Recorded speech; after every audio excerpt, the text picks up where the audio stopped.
नमस्कार, मैं आपके साथ तरन्नुम जहां शेख। वोटिंग की शुरुआत करते फटाफट अंदाज में। पंच सरपंच के लिए 9 जिलों में मतदान जारी। भिवानी, कैथल, यमुनानगर और पानीपत में भी हो रही वोटिंग। नूर, जिंद और महेंद्रगढ़ में भी पड़ रहे वोट।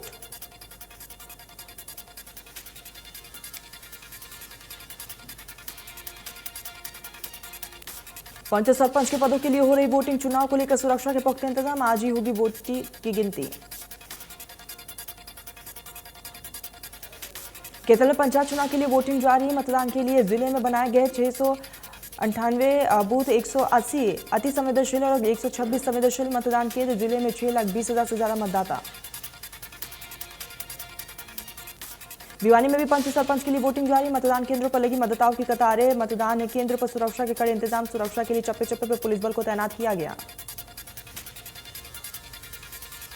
पंचायत चुनाव में पहले चरण के पंच और सरपंच के लिए लोगों में दिख रहा उत्साह। मतदाता बढ़ चढ़ कर ले रहे हैं हिस्सा। मतदान केंद्रों पर सुरक्षा के इंतजाम।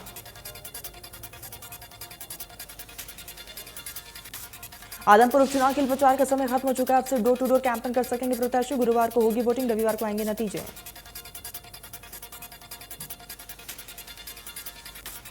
पंचायत चुनाव को लेकर महेंद्रगढ़ में दूसरे चरण की वोटिंग जारी है और पंच और सरपंच के लिए ये वोट दिए जा रहे हैं।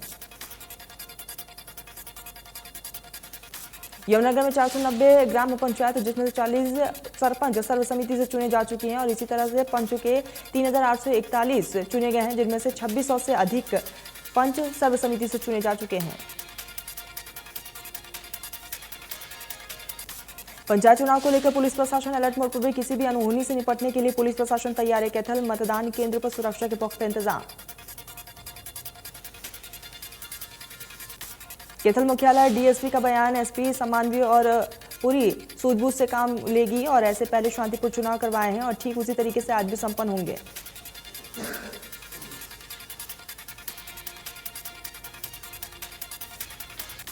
मतदान केंद्र पर सुरक्षा के पुख्ता इंतजाम किए जा चुके हैं। डीएसपी ने जिलेवासियों से अपील करते हुए कहा है कि पंचायती चुनाव में आपसी भाईचारा बनाकर रखें और गांव का माहौल खराब ना होने दें। डीएसपी आर्यन चौधरी का बयान। जिले में 60 पेट्रोलिंग पार्टियों के अलावा 3,000 पुलिसकर्मी तैनात हैं और संवेदनशील और अति संवेदनशील बूथों पर अलग से व्यवस्था की गई।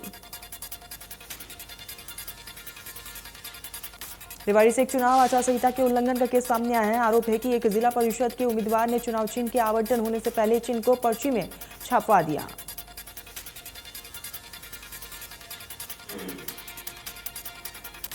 वही प्रशासन ने शिकायत के बाद मामले की जांच शुरू कर दी। प्रशासन का कहना है कि जांच के बाद आरोपी सही पाया गया तो सख्त कार्रवाई की जाएगी।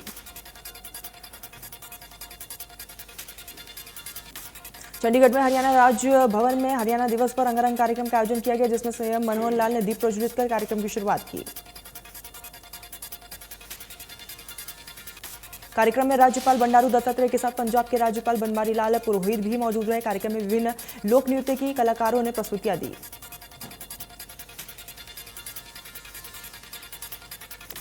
मुख्यमंत्री मनोहर लाल ने इस अवसर पर कहा है कि आज हरियाणा दिवस है और इसीलिए प्रदेश की जनता को हरियाणा दिवस की बहुत बहुत शुभकामनाएं।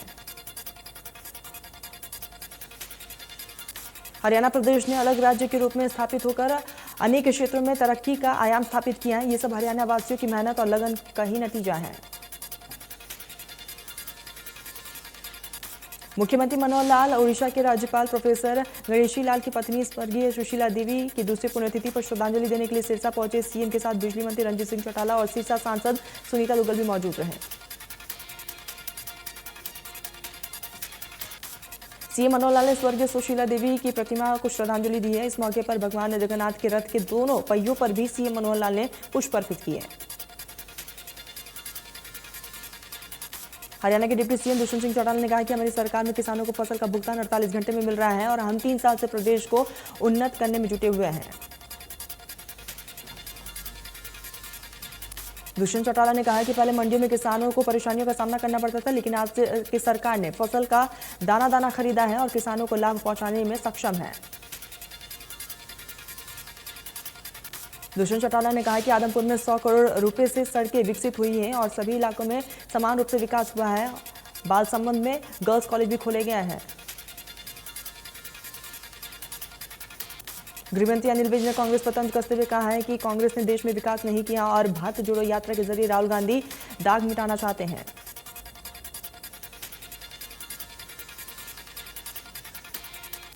अनिल विज ने कहा कि कांग्रेस देश को आगे ले जाने में असफल रही है और राहुल गांधी भारत जोड़ो यात्रा पर निकल चुके हैं, लेकिन कांग्रेस के डीएनए में भारत जोड़ो लिखा है।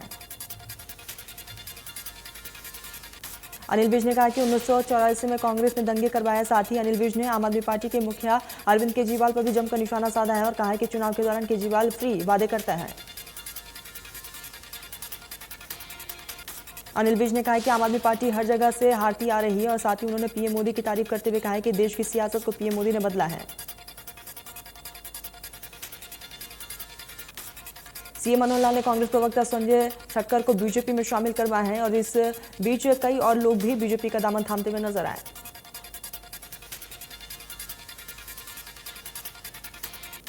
हरियाणा दिवस के मौके पर सोनीपत के दीनबंधु छोटू राम यूनिवर्सिटी में राज्य स्तरीय कार्यक्रम का आयोजन किया गया। राज्यपाल बंडारू दत्तात्रेय ने मुख्य अतिथि के तौर पर शिरकत की। राज्य स्तरीय प्रतियोगिता में बच्चों ने हरियाणवी परंपरागत अलग अलग विधाओं में सुंदर प्रदर्शन किया है। राज्यपाल बंडारू दत्तात्रेय ने कार्यक्रम में सम्मिलित प्रदर्शनी में चूरमा दिखाया। राज्यपाल ने रस्सी पीकर प्रतीकात्मक रूप से हुक्का गुड़गुड़ाया है। राज्यपाल ने प्रदर्शनी प्रतियोगिता में रंगोली समेत अन्य विधाओं की कला का अवलोकन किया। हरियाणा बाल विकास परिषद की चेयरमैन रंजिता मेहता के सानिध्य में कार्यक्रम हुआ है। सोनीपत के सांसद रमेश कौशिक, विधायक मोहनलाल बड़ोली समेत सोनीपत के डीसी भी मौजूद रहे। हरियाणा दिवस के मौके पर शिव शक्ति जन कल्याण सेवा ट्रस्ट ने भिवानी के सिद्धिपेट बाबा जहागिरी आश्रम में स्कूली बच्चों की भाषण और लघु नाटिका प्रतियोगिता का आयोजन किया। इस दौरान न केवल निजी बालिका सरकारी स्कूलों सहित 52 स्कूलों के विद्यार्थियों ने हिस्सा लिया है और अपनी प्रतिभा का परिचय दिया है। प्रतियोगिता के विजेता प्रतिभागियों को पुरस्कार देकर सम्मानित किया गया। हरियाणा दिवस पर रोहतक के महर्षि दयानंद विश्वविद्यालय में छात्रों ने हरियाणा की अलग अलग विधाओं का प्रदर्शन किया। छात्रों ने फूड फेस्ट का भी आयोजन किया, जिसमें हरियाणा के परंपरागत व्यंजन तैयार किए गए और दूसरी तरफ टैगोर ऑडिटोरियम में छात्र छात्राओं ने संगीत और नाच में दर्शकों का मन मोहा। इस मौके पर बॉलीवुड के प्रसिद्ध कलाकार और पंडित लखीमचंद स्टेट यूनिवर्सिटी रोहतक के कुलपति गजेंद्र चौहान ने मुख्य अतिथि के तौर पर शिरकत की। चरखी दादरी के बाबा स्वामी दयाल धाम पर हरियाणा दिवस के अवसर पर स्वर जाति फोगाट खाप 19 की तरफ से सम्मान समारोह का आयोजन किया गया, जिसमें शिक्षा के क्षेत्र में सराहनीय प्रदर्शन करने वाले बच्चों, खेलों के मेडल जीतने वाले खिलाड़ियों, शहीदों और स्वतंत्रता सेनानियों के परिजनों को सम्मानित किया गया। हरियाणा के डिप्टी सीएम दुष्यंत सिंह चौटाला ने वित्त मंत्री निर्मला सीतारमण के वित्त मंत्रालय से में मुलाकात की। इस दौरान दुष्यंत सिंह चौटाला ने जीएसटी और इसी के साथ अपीलिया न्यायाधीकरण पर भी रिपोर्ट प्रस्तुत की है। राज्यपाल बंडारू दत्तात्रेय ने पानीपत में सीबीआई द्वारा आयोजित स्किल एक्सपो वर्कशॉप में बतौर मुख्य अतिथि के तौर पर छात्रों को संबोधित करते हुए कहा कि कौशल और हुनर के बगैर देश उन्नति नहीं कर सकता। उन्होंने कहा कि कौशल प्रशिक्षण के बाद रोजगार की अपार संभावनाएं हैं। हमें रोजगार की नहीं बल्कि कौशल प्रशिक्षण पर भी जोर देना चाहिए। उन्होंने कहा कि सभी विद्यार्थियों को नौकरियां नहीं दी जा सकती हैं, लेकिन कौशल के माध्यम से सभी विद्यार्थी दूसरों को नौकरियां जरूर दे सकते हैं। यमुनानगर की प्रसिद्ध ऐतिहासिक तीर्थस्थल कपाल मोचन में मेले के 10 लाख से अधिक श्रद्धालुओं के भाग लेने की संभावना है और मेले को लेकर सभी तैयारियां पूरी कर ली गई हैं। बिलासपुर के कपाल मोचन में मेले में पहुंचने के लिए हरियाणा रोडवेज विभाग ने बसों की भी विशेष व्यवस्थाएं की है। कार्तिक पूर्णिमा के अवसर पर 4 नवंबर से 8 तक लगने वाले 5 दिवसीय राज्य स्तरीय मेले का शुभारंभ 4 नवंबर को साधु प्रवेश शाही स्नान के साथ किया जाएगा। बल्लभगढ़ में सब्जी मंडी के आढ़ती ने विरोध प्रदर्शन जताते हुए मंडी सेक्रेटरी और प्रशासन के खिलाफ जोरदार प्रदर्शन किया। उन्होंने इनमें मूलभूत सुविधाओं को लेकर भी वंचित हैं। सब्जी मंडी के अंदर पिछले 1 साल से सीवरेज के लिए पाइपलाइन तो डाली गई है, लेकिन उनका कनेक्शन नहीं हुआ है और जिसको लेकर कई बार अधिकारियों को शिकायत भी दर्ज की जा चुकी है। सरकार ने फसल पर मार्केट फीस को 80% प्रति क्विंटल से घटाकर 50 रुपये प्रति क्विंटल कर दिया है। 30 रुपये प्रति क्विंटल फीस घटाने के अब राजस्व में कमी आएगी। वही मार्केट कमेटी के सेक्रेटरी का कहना है कि इस घटाई गई फीस का आढ़तियों पर कोई भी असर नहीं होने वाला है और ना ही उन्हें कोई भी नुकसान होगा, जबकि इसका फायदा सीधा खरीदार को मिलेगा। फतेहाबाद के सिरसा रोड पर किसानों ने धान की खरीद नहीं होने के चलते फतेहाबाद सिरसा मार्ग पर रोड जाम किया। किसानों का कहना है कि पिछले 4 दिन से लगातार अनाज मंडी के चक्कर काट रहे हैं, लेकिन धान की खरीद नहीं हो रही है, जिसकी वजह से गुस्साए किसानों ने रोड जाम करके रोष जाहिर किया। होटल में डीएपी खाद की भारी किल्लत से किसान परेशान है। खाद खरीदने के लिए लगभग 4 बजे से लेकर रात 11 बजे तक लंबी कतारों में किसान खड़े रह रहे हैं। किसानों का आरोप है कि पुलिस कर्मचारी और खाद बांटने वाले अधिकारी आपस में मिलकर खाद को ब्लैक में बेच रहे हैं और एक एक किसान को 50,000 कट्टे खाद को दिया जा रहा है। रोक के बावजूद करनाल में जलाई जा रही है पराली और पराली प्रबंध की मशीन मिलने पर मालिकपुर गांव में किसान ने 2 एकड़ जमीन पर आग लगा दी है। प्रशासन पर सहयोग न करने का आरोप।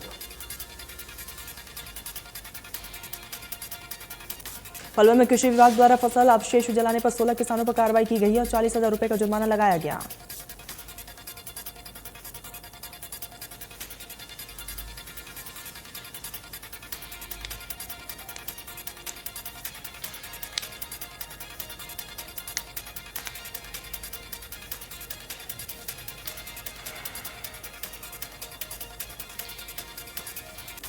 सोनीपत में प्रदूषण बढ़ने के कारण एयर क्वालिटी इंडेक्स 350 के पार पहुंच चुका है। नगर निगम पर लापरवाही का आरोप।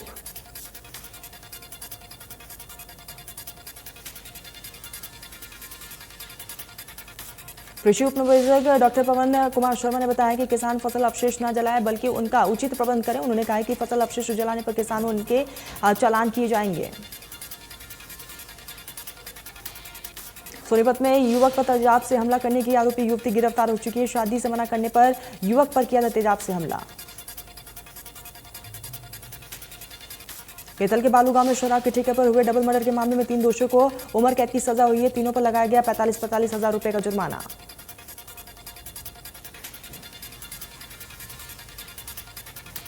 फरीदाबाद में एक महिला को पड़ोसी की महिलाओं ने बुरी तरीके से पीट दिया है। मामला एसडीएम नगर इलाके की है। पुलिस ने मामला दर्ज कर लिया। 4 आरोपियों की गिरफ्तारी।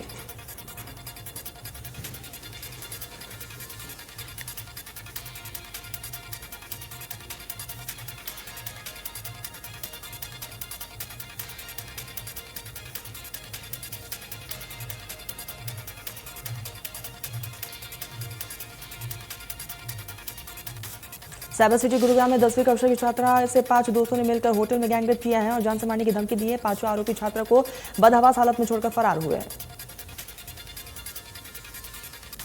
पुलिस ने छात्र की मां की शिकायत पर सेक्टर 9 के थाने में विभिन्न धाराओं में केस दर्ज कर लिया। जांच पड़ताल जारी।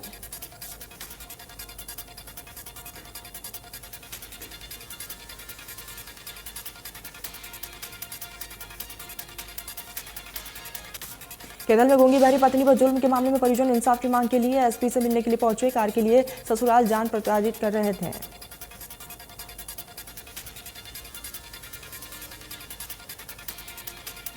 बल्लभगढ़ के राजीव कॉलोनी में चोरी करने गए चोर को परिवार के लोगों ने चोरी करते हुए पकड़ लिया। परिवार के लोगों ने फोन कर पुलिस को इसकी सूचना दी। लोगों ने चोर को पुलिस के हवाले किया।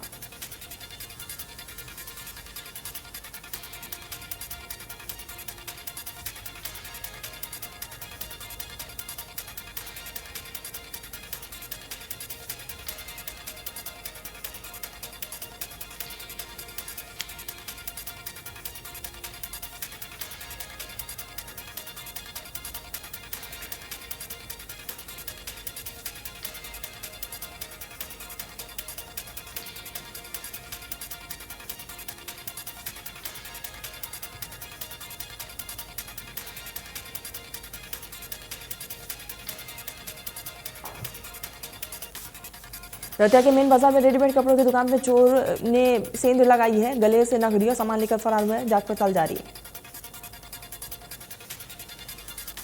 चोरों ने छत का दरवाजा तोड़कर चोरी की घटना को अंजाम दिया। बढ़ रही चोरी की घटनाओं से दुकानदारों में रोष। बंदरगढ़ के हथौड़ा गांव के सरपंच पद के उम्मीदवार हरपाल उर्फ बबली का शव तोबड़ा रेलवे ट्रैक के पास से मिला। परिजनों ने शव की पहचान कर ली है।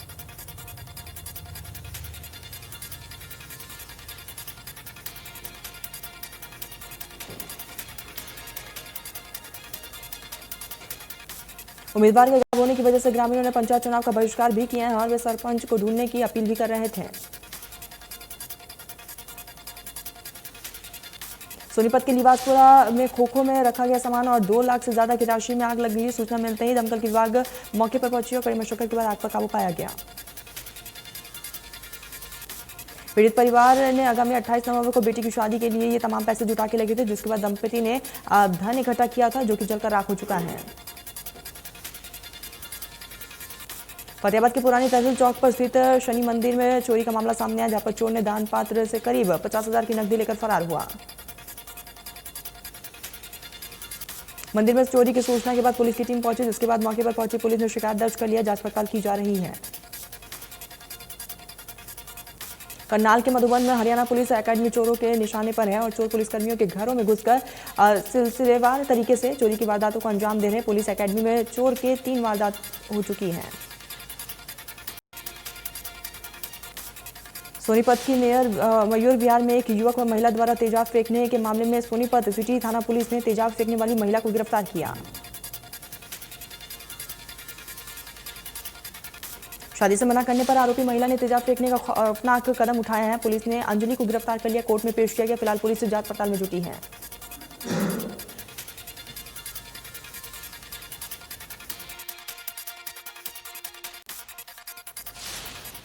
केथल के गांव बालू में एक डबल मर्डर मामले में 3 दोषियों को कठोर उम्र की कैद में 45 हजार रुपए जुर्माना की सजा सुनाई गई है। जुर्माना न देने पर 6 महीने की अतिरिक्त सजा काटनी होगी। आपको बता दें कि 2 साल पहले हुए दोहरे हत्याकांड में सजा का ऐलान किया गया है। शराब ठेके में दोनों की हत्या कर शव को जला दिया गया था। करनाल में पीडब्ल्यूडी विभाग में कार्यरत 26 वर्षीय जेई दीपक संदिग्ध परिस्थितियों में गायब हो चुका है और WUGC नहर के पास से जेई की कार बरामद हुई है। गगसिना गांव के ग्रामीणों ने करनाल मुनक मार्ग पर जाम लगा दिया। चंडीगढ़ से 1 करोड़ 10 लाख की नकदी लेने से मामला जुड़ा हुआ है। पुलिस मौके पर पहुंचकर तफ्तीश में जुटी है। इंदिरा लाडवा रोड पर गांव सातड़ी के पास पराली के स्टोर में भयंकर आग लगी है। फायर ब्रिगेड की टीम ने कड़ी मशक्कत के बाद आग पर काबू पाया। लाडवा इंदिरा रोड पर गांव सातड़ी के पास पराली का स्टोर बना हुआ था, जहां पर काफी संख्या में पराली के गांठ बनाकर रखे गए थे और जिसमें भीषण आग लगी, लाखों का नुकसान हुआ। गुजरात की मोरबी ब्रिज हादसे में अब तक 135 लोगों की मौत हो चुकी है। प्रधानमंत्री नरेंद्र मोदी ने मोरबी के पुल पर जाकर जायजा भी लिया। प्रधानमंत्री नरेंद्र मोदी ने मोरबी सिविल अस्पताल में मोरबी हादसे के घायलों से भी मुलाकात की। उन्होंने अस्पताल जा सभी पीड़ितों का हालचाल जाना। प्रधानमंत्री नरेंद्र मोदी ने मोरबी हादसे के पीड़ित से मिलने से पहले उन अधिकारियों से भी मुलाकात की जिन्हें कई घंटे तक रेस्क्यू ऑपरेशन में चलाया गया।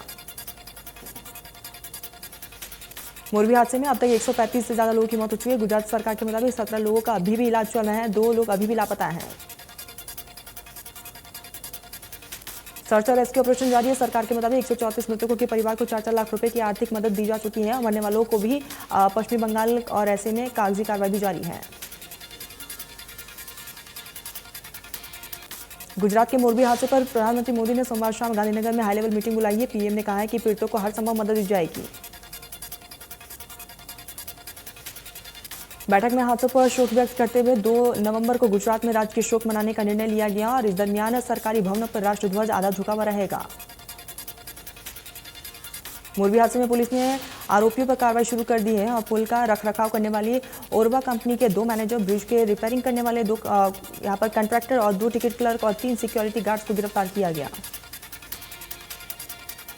दिल्ली एनसीआर की आबोहवा जहरीली होती जा रही है। AQI लेवल में लगातार बढ़ोतरी देखने को मिल रही है। फरीदाबाद में दिवाली के बाद वायु गुणवत्ता बेहद खराब हो चुकी है, जहां पर एयर क्वालिटी इंडेक्स 358 दर्ज किया गया। गुरुग्राम में भी लोगों का सांस लेना मुश्वार हो चुका है। 342 AQI लेवल दर्ज किया गया। सोनीपत की आबोहवा भी जहरीली हो चुकी है और वायु गुणवत्ता की बात कर ली जाए तो 326 AQI दर्ज की गई। बहादुरगढ़ में एयर क्वालिटी इंडेक्स 274 दर्ज किया, जहां लोगों को सुबह से ही सांस लेने में तकलीफ है। केंद्र सरकार ने LPG सिलेंडर के दाम घटा दिए हैं। हालांकि ये कटौती देश भर में कमर्शियल LPG सिलेंडर के रेट में हुई है। 19 किलो वाले कमर्शियल एलपीजी सिलेंडर 115.50 रुपये सस्ता हो चुका है। हालांकि घरेलू एलपीजी सिलेंडर के दाम में कोई भी बदलाव नहीं हुआ। दुनिया की चौथी सबसे खूबसूरत एक्ट्रेस ऐश्वर्या राय आज 49 साल की हो चुकी है। खूबसूरती ऐसी है कि नीदरलैंड की ट्यूलिप फूलों की एक वैरायटी का नाम ऐश्वर्या के नाम पर रखा गया। बॉलीवुड एक्ट्रेस मलाइका अरोड़ा इंडस्ट्री के सबसे फिट एक्ट्रेस में से एक है। 49 साल की उम्र में भी फिटनेस का खूब ध्यान रखती हैं। सारा अली खान बॉलीवुड की फिट एक्ट्रेस में से एक है। वो अक्सर अपनी फिटनेस को लेकर चर्चाओं में रहती हैं।